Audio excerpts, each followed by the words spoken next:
Sabi niya, magkakaroon daw ako lang, ng bagong show mag-host ako.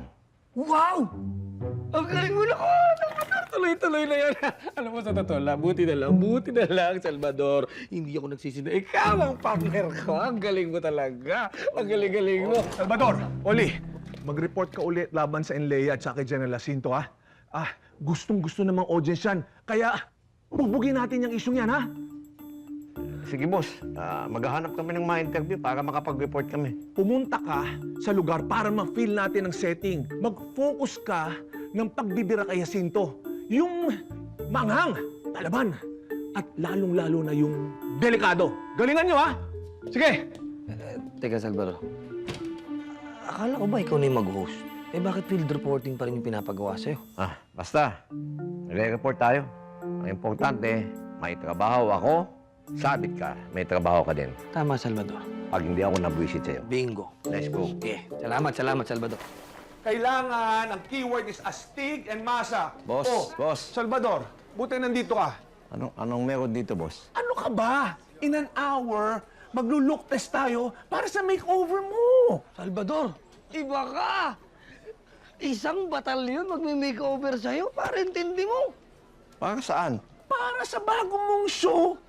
Ay, nako. Sige na. Makeup! Makeup, Salvador. Pukutin.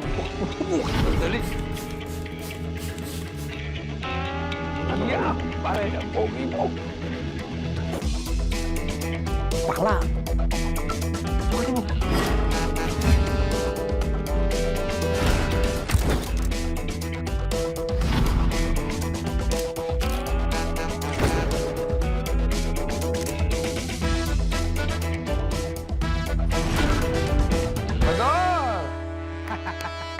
Kamusta ang pakiramdam na maging star? Ano, pare? Masaya ba?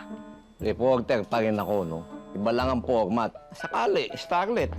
Kaya starlet pa yan, starfish, o star apple pa yan, pare. Star ka pa rin. Hirap sa'yo. Lagi ka na lang may duda sa sarili mo. Tita mo lahat ng yan. Lahat ng yan, pare, para sa'yo. Kung tingin mo, wala ka potensyal, pati nila pagkakagastusan. Sa bagay. Minsan pala may kwenta rin yung kwento mo, no?